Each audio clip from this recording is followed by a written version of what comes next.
Sure. Went 2-1. It was a good weekend overall. Picking up 2 victories. However, dropping the one to Rollins was a little bit of an eye opener for us. But overall, it was good. We're glad to be home. Excited for kind of what's to come and what's next for our team and our season. But like I said, I think the Rollins game was a pretty big learning experience for us. First time the majority of the guys in the 2020 class or the 21 class had a chance to play somebody outside of like the Midwest or the Western region, as well as a ranked kind of high quality opponent. And I think we did an okay job with it, but we learned a lot. We grew up a ton. We realized how the game's supposed to be played, the speed at which it's supposed to be played, the physicality it's got to be played at. And so, like I said, I think we just are ready to hit the reset button and get right back after it. So we're officially on to a new game week now, and we're 5 sleeps away from an opportunity to pick up another W, hopefully. Speak of that, a big one on the calendar every year, rival with the guys in purple from Salt Lake. Yeah. Excitement level's got to be there. Sure. Yeah, we're excited. I think we're fired up. I think that it's their first game, so I think that we have a little of not so much kind of I don't think it's anxiety, just a little kind of unknown without seeing them play, and us having now been out there 3 times. They have a good idea of who we are without us really knowing who they are. However, before we started this, we were kind of all chatting up here that they're pretty much returning the similar team as last year. A few changes at the defensive end and in the goal, but primarily going to see the same team offensively from them, as well as a lot of the same defensive players, especially in the middle of the field with the short stick defensive middies. So,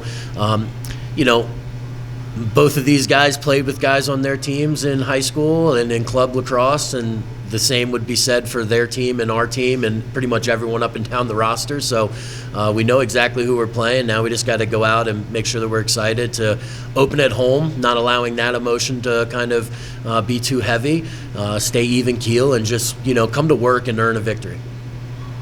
Trent, 7 goals on the trip, but behind you, lots of guys scoring.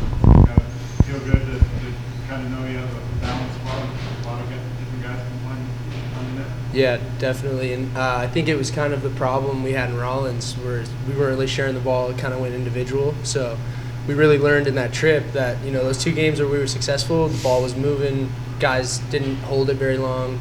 It was crisp offense. Everybody on the lineup can score. So it's always next man up, and that's how we always, come to the game. So I think it's really awesome to be a part of a balanced offense like that. Dylan, you start a lot of that, winning all the possession and face-off. What's been working for you? 82%? I think this year just playing with more confidence and not being a freshman any longer, knowing what's out there, and then the kind of addition of our face-off unit, there's been a lot more competition within the team, and I think it's made it a little easier to play games. Because I'm playing the best competition every day in practice, so going out on the field is a lot less stressful in games. I'd just like to add briefly for both of these guys, Dylan has improved tremendously offensively for us. His stick handling skills have tremendously improved. His defense has tremendously improved. So his improvement has given us a little bit more confidence to use him in a variety of other different situations. And then with Trent, we've removed some of Trent's stress. We took a lot of his leadership away, so that way he could really just focus on his own independent game and abilities. And looking back at this past weekend for both of them in particular, past week, I've seen improvements that they've made to themselves off the field, on the field, that have also transitioned to a little bit better play for them on the field and in production. So, kudos to those guys for kind of fixing themselves so that way they could be better for the team. You guys have the revenge game this week. Westminster, you guys lost them in the RMAC championship. Dylan and Trent, you both were on that team. What does it mean for you guys to have them this early in the season? I think it means a lot. Everyone on the team's fired up. Like, we're ready. We want to prove that that's our field. It was a fluke last May, and everyone on the team thinks about it. This is the game to get past that, to show that that wasn't us in May. This is the true us. This is what we're going to prove. We want to take the RMAC back. So this is where it starts. And yeah, we're really excited. I'm fired up for sure. And it's exciting to be able to come out for that first game here on field and go at them, show how good we really are. And that what Trent said last year was a fluke. The face-off X one place where you guys didn't necessarily struggle, but it was kind of a more 50-50 battle with them in that championship game. What's kind of your mindset going into it, trying to get back at them? I think not worrying about the opponent too much, but just realizing that we've worked pretty hard and be confident in our ability to go out there and do it. I just don't think focusing on them is too helpful, so just being confident in our abilities. We're going to try to, utilize our kind of face-off unit, but we're probably predominantly going to rely on Dylan. He's been doing a heck of a job, and I think what Dylan said earlier about the face-off unit just having a little bit more competition, more cohesive unit, has really elevated our play. And so hopefully our wings can do a good job of maintaining discipline and keeping players off of our face-off guys and giving Dylan an opportunity to exit appropriately with the ball or whoever is taking that draw. And then I'll just kind of echo that I think last year it was a little bit more of a 50-50 battle because that was kind of their approach to the game. And I think the first two times we played them last year, we didn't allow their approach to affect us. And so as the coach who's been talking about this now for only a day, but I was really happy to hear Dylan say we're going to worry about us and focus on us. Because I think sometimes when we start getting too ahead of ourselves and looking at our opponent, we really forget about who we are and what we're capable of doing and executing. And no matter the sport, if you aren't controlling your own personal controllables, you're really limiting your opportunity for success. And I truly feel, not to get back to Rollins, but I truly feel that was part of the reason with the Rollins game didn't go our way. We focused entirely too much on who they were, what they did, how they executed versus, like Trent said, rolling the ball out there and playing and having fun. And so I think if we can do that this weekend, we should be in good shape. And, I mean, offensively, they returned, you already mentioned it, a pretty similar roster. Dave and Spencer come back. What's kind of the approach for them with a newer look defense? Yeah, sure. I mean, I don't really know, to be honest with you. And I'm not just telling you that. We have no clue how we're going to play them because I don't know what they're really going to do. I don't know who they're going to send through the midfield, etc. However, they also have to stop us. We return our whole offense as well. 2 times we outscored them by double digits last year. And so I hope they're ready to play on Sunday because we will be ready to play. Having multiple guys score in already the games that you guys played, how is that going to help you going into a game like Westminster? Sure. I think when you can share the ball and really make the defense have to think about more than just stopping a singular player or 2 players, it really kind of spreads you out defensively and makes you a little bit more thin. They've traditionally played us in a zone the past few years. That's not what I hear they're really doing right now. So if they're going to try to match up man-to-man, they're going to face them. They're going to put themselves in a situation where they do have to match up player for player. Versus when you sit into a zone, you can really kind of protect your individual liabilities or your lack of ability and put a little bit more pressure on the offense to have to execute appropriately to kind of get into the middle of that zone and find the right shots.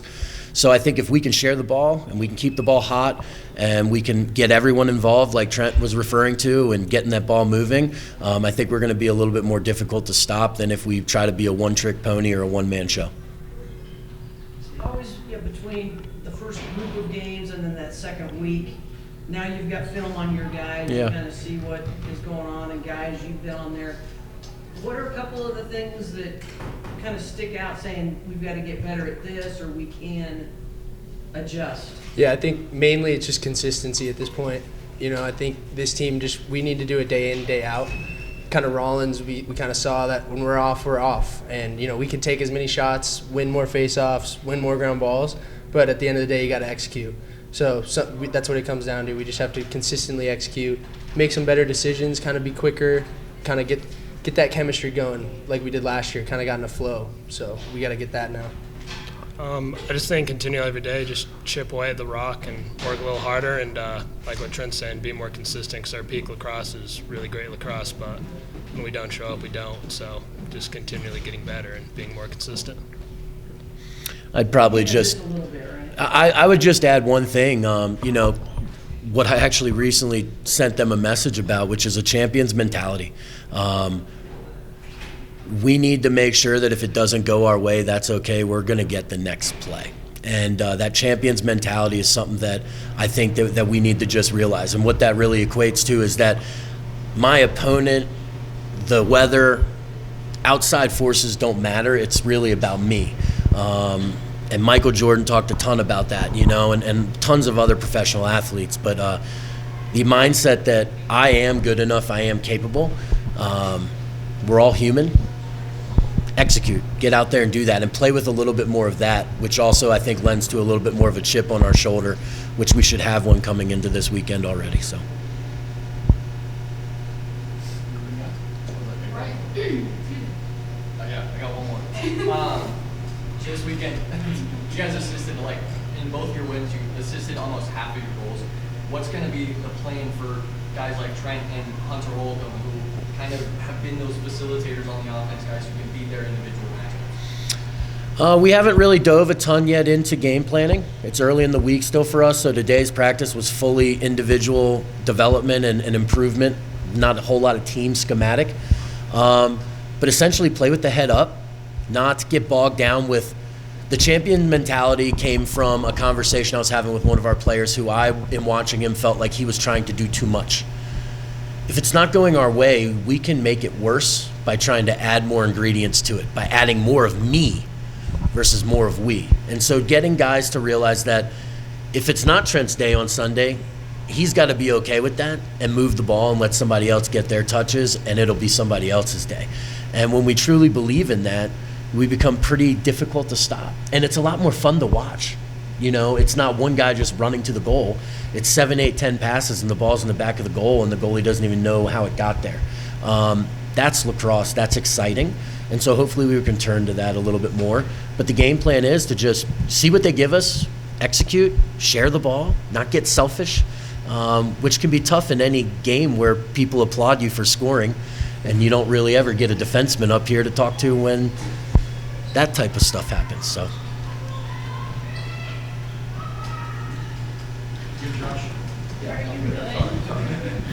In honor of D2 Day today, the question of the week is, what is your favorite aspect of CMU? I think my favorite aspect of CMU is just the outdoors, how close it is to stuff like the Book Cliffs, or just being able to go out mountain bike whenever you want. Stuff like that I really like. I like the people of CMU. Wide variety of people. I've gained a lot of perspective, meeting people from different countries, states, so definitely the people. Yeah, I'd probably echo what Trent said. From the staff that I get to work with every day, to the students I get to work with, to the friends of our daughters that we get to meet that go to school here. Fabulous people, phenomenal. Very fortunate to get to go to school and enjoy a place like this for 4 years, and for me, almost 10 now, 9 years. So